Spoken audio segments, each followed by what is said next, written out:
मैं डॉक्टर मनीष कुमार मिश्र, कक्षा 9th का केमिस्ट्री फर्स्ट चैप्टर। पिछले वीडियो में मैंने आपको पढ़ाया था मैटर इन आवर सराउंडिंग। इसका वीडियो मैंने दिया था मैटर इन आवर सराउंडिंग। इसमें हमने आपको पढ़ाया था कि मैटर क्या है। मैटर के तीनों स्टेट सॉलिड, लिक्विड और गैस के बारे में हमने बताया था। क्या प्रॉपर्टी होती है सॉलिड की, लिक्विड की और गैस की। अब हम पढ़ने जा रहे हैं change of state of matter. हम किसी मैटर के स्टेट को कैसे बदल सकते हैं। Change of state of matter मतलब किसी मैटर के स्टेट को बदलना। तो देखिए, जानते हैं कि मैटर 3 रूपों में रहता है, या तो सॉलिड में, लिक्विड में और गैस में। जैसे हम वाटर को ले लें, जल है, पानी है, तो वाटर सॉलिड के रूप में आइस के फॉर्म में है, बर्फ के रूप में रहता है। लिक्विड के रूप में वाटर है और गैस के रूप में स्टीम कहिए या वाटर वेपर कहिए। तो हम पढ़ने जा रहे हैं कि कैसे स्टेट ऑफ मैटर को हम चेंज कर सकते हैं। तो हम 2 तरीके से बदल सकते हैं किसी मैटर के स्टेट को, या तो टेम्परेचर में चेंज करके या फिर प्रेशर में चेंज करके।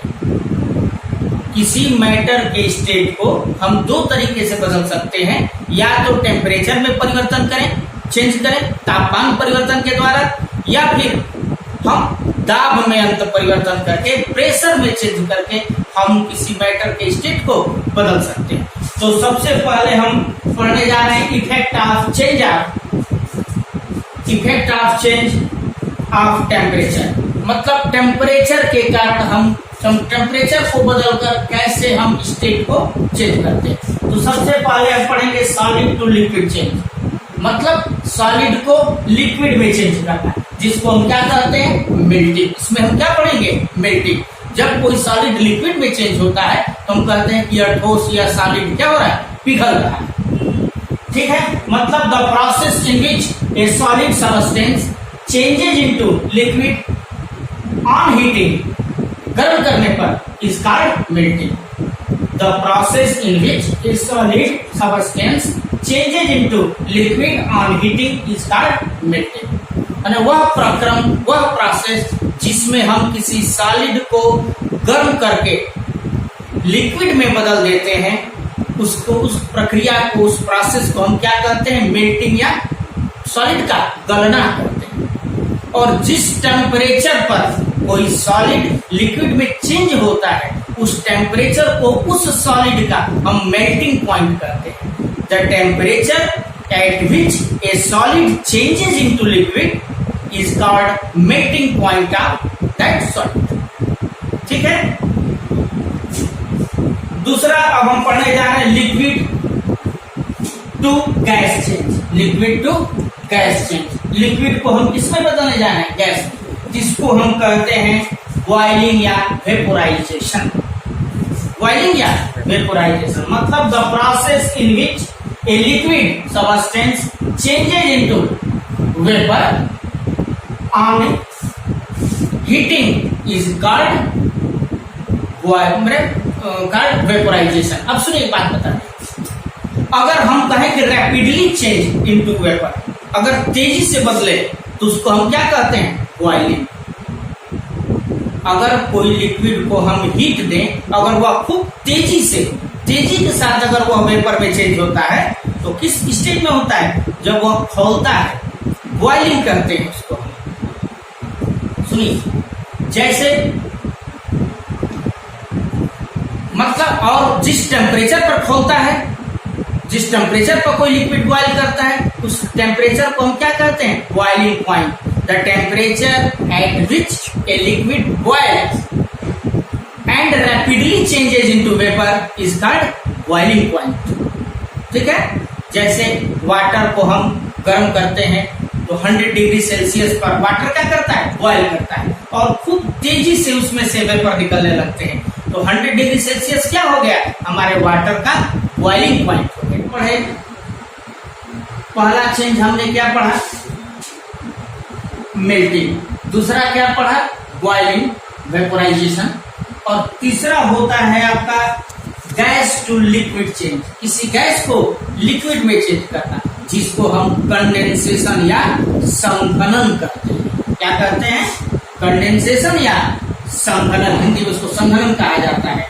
मतलब the process in which changing A gas into liquid bye cooling it is called condensation. मतलब वह प्रक्रिया जिसमें किसी गैस को हम ठंडा करके लिक्विड में चेंज करते हैं, तो इस प्रक्रिया को हम क्या कहते हैं? कंडेंसेशन या संघनन करते हैं। ठीक है, अभी हमने आपको बताया बॉइलिंग और वेपोराइजेशन में देखिए अंतर क्या है। वेपोराइजेशन जब हम किसी लिक्विड को, जैसे पानी है, गर्म करते हैं तो हर टेम्परेचर पर, जैसे जैसे पानी को गर्म करते हैं तो वेपोराइजेशन क्या होता है? बढ़ता जाता है, और बॉइलिंग पॉइंट पर मैक्सिमम वेपोराइजेशन होता है। वाष्पीकरण की मात्रा जो है सबसे अधिकतम हो जाती है किस पर? बॉइलिंग पर। तो बॉइलिंग मतलब मैक्सिमम वेपोराइजेशन, सबसे अधिक वाष्पीकरण होता है किस पर? Boiling point. ठीक है बच्चों, अब हम पढ़ने जा रहे हैं लिक्विड टू सॉलिड चेंज, मतलब फ्रीजिंग, जमना, लिक्विड को सॉलिड में चेंज करना। आप देखे होंगे जैसे जल को, वाटर को हम जब ठंडा करते हैं तो धीरे धीरे ठंडा होकर वह बर्फ में बदल जाता है। मतलब कि वाटर का बर्फ में बदल जाना, मतलब हम कहते हैं कि वाटर का जम जाना। तो इसका हम क्या डेफिनेशन बोलेंगे? वह प्रक्रम जिसमें किसी द्रव को ठंडा करके ठोस में बदला जाता है, उसे हम द्रव का जमना कहते हैं। मतलब the process of changing a liquid into solid by cooling is called freezing. और the temperature at which a liquid changes into solid is called its freezing point. मतलब वह टेम्परेचर, वह ताप जिस पर कोई लिक्विड सॉलिड में चेंज होता है। कैसे चेंज होता है? ठंडा करने पर सॉलिड में चेंज होता है। उस टेम्परेचर को हम फ्रीजिंग पॉइंट कहते हैं या हिमांक कहते हैं। हिंदी में क्या कहते हैं? इसको हिमांक कहते हैं। जैसे जब हम पानी को ठंडा करते हैं तो धीरे धीरे ठंडा करते करते एक स्थिति ऐसी आती है जब वह आइस में यानी बर्फ में चेंज हो जाता है। किस टेम्परेचर पर? 0 डिग्री सेल्सियस पर। तो 0 डिग्री सेल्सियस जो हुआ हमारा जल का हिमांक हुआ, मतलब वाटर का फ्रीजिंग पॉइंट हुआ। ठीक है, तो अब हमने क्या पढ़ा? फ्रीजिंग ऑफ ए लिक्विड, मतलब किसी लिक्विड का सॉलिड में चेंज होना। अब आ जाते हैं हम लैटेंट हीट। अब हम पढ़ेंगे लैटेंट हीट यानी गुप्त ऊष्मा। क्या कहते हैं इसको हम? गुप्त ऊष्मा। लैटेंट हीट हम किसे कहते हैं? देखिए, जैसे आप देखते होंगे कि पानी को जब हम गर्म करते हैं, जब खौलाते हैं, तो 100 डिग्री सेल्सियस पर हमारा वाटर बॉयल करने लगता है, खौलने लगता है। उसके बाद उसको हम कितना भी हीट दें, उससे ज्यादा टेम्परेचर उसका नहीं बढ़ेगा। मतलब खौलते पानी का टेम्परेचर 100 डिग्री सेल्सियस से कभी ज्यादा नहीं। मतलब तो हमारा दिया गया हीट कहाँ यूज हो रहा है, कहाँ चला जा रहा है? अब तक तो हम हीट दे रहे थे तो पानी का टेम्परेचर बढ़ रहा था और 100 डिग्री तक पहुंच गया लो टेम्परेचर से। तो वह हीट जो है कहाँ यूज हो रही है? उसको लिक्विड को वेपर में चेंज करना। वाटर के टेम्परेचर को नहीं बढ़ाता, 100 डिग्री के ऊपर दिया हुआ, वह केवल क्या करता है? उस वाटर के खौलते हुए जल के टेम्परेचर को नहीं बढ़ाएगा, केवल उस लिक्विड को वेपर में चेंज करने में खर्च होगा। मतलब वेपोराइजेशन क्या होगा? बढ़ जाएगा, तेजी से होने लगेगा। ठीक है, तो वह हीट जो होती है, जो केवल स्टेट पर चेंज में यूज होती है, केवल अवस्था परिवर्तन में यूज होती है, उसको हम क्या कहते हैं? लैटेंट हीट, गुप्त ऊष्मा कहते हैं। मतलब किसी एकांक द्रव्यमान के लिक्विड को वेपर में चेंज करने के लिए।